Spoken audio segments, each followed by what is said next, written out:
Good morning. We're going to take up where we left off last week. If you'll remember, we closed off last week by asking ourselves if we respond in a defensive manner when we are challenged with issues involving justice and the mercy of God and walking humbly with Him, the fruit of which will be addressing injustice and doing it in such a way that His mercy is exercised and shown to one another and to the world around us as we see the kingdom come through God's people. So if there is a defensiveness in response to these things, then we must ask what we are defending. Sometimes there's a right response of defensiveness when we are trying to safeguard those principles of truth that God has revealed so clearly in His Word. Not personal opinion about how things should go, but what is the truth? What has God said? This is the way it is, and this is how you should respond. If we are safeguarding those things, then that kind of defensiveness is appropriate and should be expected. But if we examine our thinking and if we examine our emotions in our response to these things, and we find that what we're actually defending is actually a cultural norm, then there's trouble. And that trouble can only end in one of two ways. Either we're going to deny ourselves and our own personal preferences, and sometimes to the point of denying our own upbringing, the portion of our upbringing and the portion of the things that we have assumed in our lives were true, that we actually find out have come from human culture and therefore are prone to corruption. When God divided the people after the Tower of Babel, what did they take with them? They took what they knew with them. And different cultures grew up around that knowledge. But as time went on, the Bible tells us that people became more and more corrupt and darkened in their understanding because they went further and further away from the source of light and truth, God Himself. Therefore, all of these cultural expressions are prone to greater and greater corruption as time goes on. We see that in the world around us. But that corruption not only takes the form of wrong belief and wrong thoughts about God and spirituality, it also takes the form of injustice, oppression, harming one another in the world. So this morning, I want to pick up with another prophet from the Old Testament that addressed this, and this was one of Micah's contemporaries, Isaiah. I'd like us to look together in Isaiah chapter 58. I'm going to read through this verse by verse, and we can kind of call it a Bible reading. We'll see how far we get today. But I hope that we will see very, very clearly the difference between an external approach to spirituality and to revealed truth and a true internal change that brings about a change in understanding and also a change in behavior. So Isaiah 58, beginning in verse 1. Shout it aloud, do not hold back. Raise your voice like a trumpet. Declare to my people their rebellion, and to the house of Jacob their sins. For day after day they seek me out. They seem eager to know my ways, as if they were a nation that does what is right and has not forsaken the commands of its God. They ask me for just decisions, or they ask me for justice, and seem eager for God to come near them. Why have we fasted, they say, and you have not seen it? Why have we humbled ourselves, and you have not noticed? So the prophet's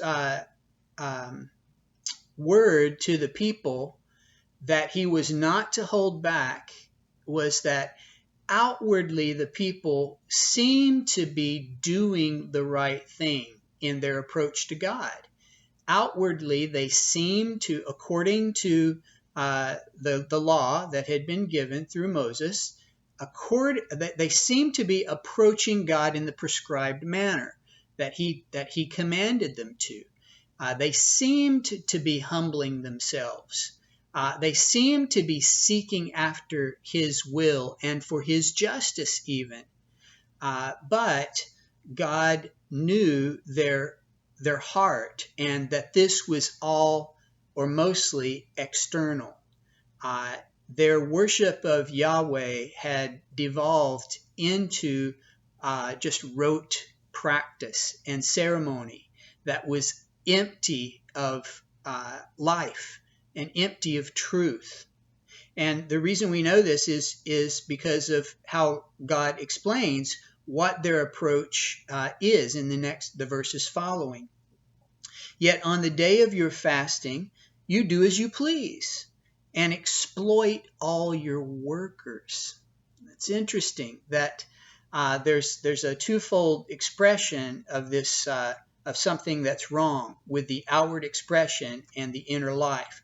One is a stubborn pride in actually saying the right words about the greatness of God and the goodness of God and the desire for God to come near, but then turning around and forgetting all of that and just choosing according to your own desire. Okay? Just choosing to do what you have been doing with no change. And then secondly, the interaction with others. That really does reveal the heart. Exploit your workers. Now, of course, they have to have workers to exploit. So this portion of the prophecy, of course, there could be people in Israel that heard this prophecy and say, well, that doesn't include me because I'm too poor to have workers. I'm a worker myself. And yet we're reminded of Jesus' words in the parable of the servant who his master forgave him that great debt. And yet he went out and found a fellow slave, someone who was in the same social position that he was, that could be classified similarly to worker in this passage, and exploited him. It may not have been for tens of thousands of dollars, but just for a few dollars. He treated him in the same way that a boss or a master might treat a worker to use their labor and not give them a fair wage in return. And so God speaks through the prophet to the people and says, your heart is not right, and your attitude and actions toward those around you also is not right. Therefore, what you say with your lips and even fasting, a spiritual activity, is meaningless. Your fasting ends in quarreling and strife and in striking with each other with wicked fist. You cannot fast as you do today and expect your voice to be heard on high. I think that it's probably indicative of our true inner attitude if our seeking after God and seeking after his truth, if the zeal that we have in that actually ends in greater strife with those around us, especially members of our own family, but also our neighbors and people that we interact with on a regular basis.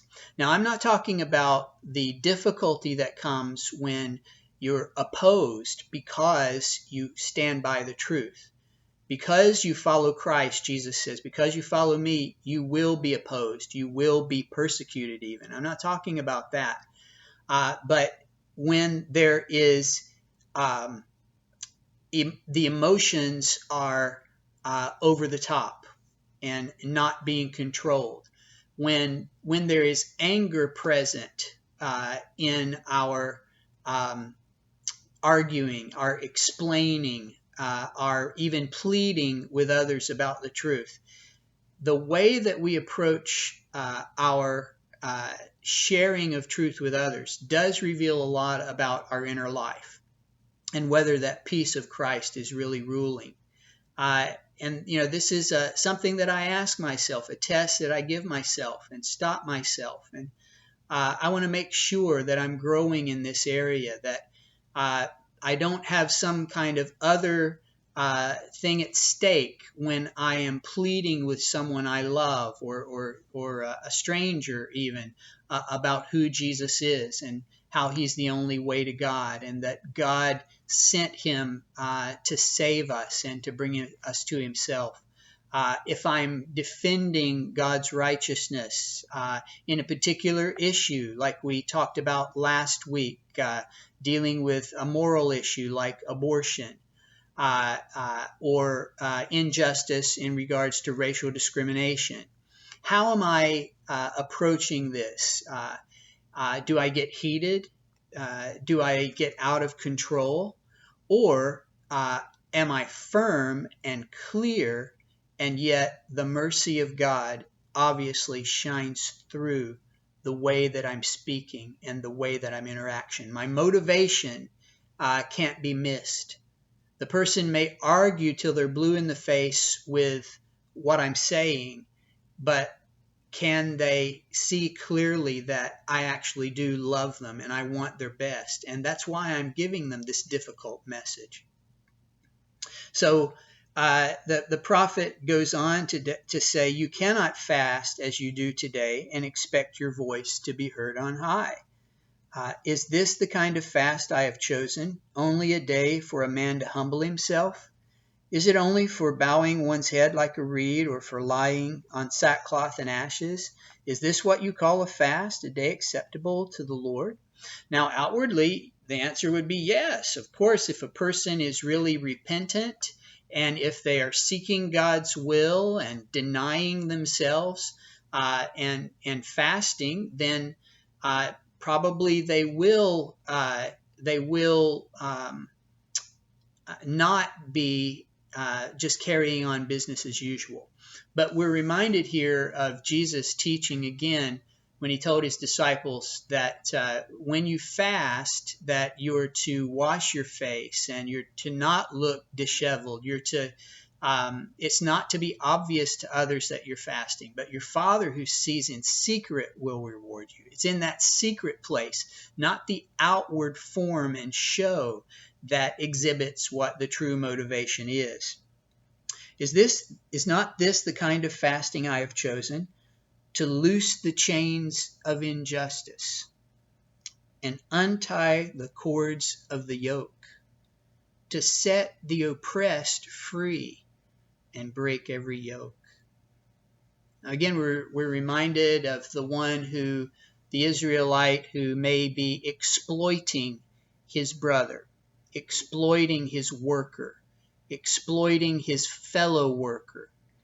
And God says, if there's a true fasting where you are denying yourself, showing that you are completely dependent on me, you're humbling yourself, and you're seeking my justice and my mercy, then that is going to result in a change in your behavior toward one another and a change in your approach toward economics. Okay? This gets right down to the nitty-gritty. It gets to our pocketbook. It gets to the choices that we make for our lives. And this is not just a cut and dry, easy thing. Oh yes, of course, we know that. Tell us something we don't know. This hits us where we live, and I have to tell you, it hits me where I live, because when I see the words here in the prophets, but then I can't just say, well, that belonged to the old covenant, because I see in the New Testament the words of Jesus. And I see that what's the first thing Jesus said that's recorded publicly about his own ministry? That the Lord has anointed me to proclaim this. What is it?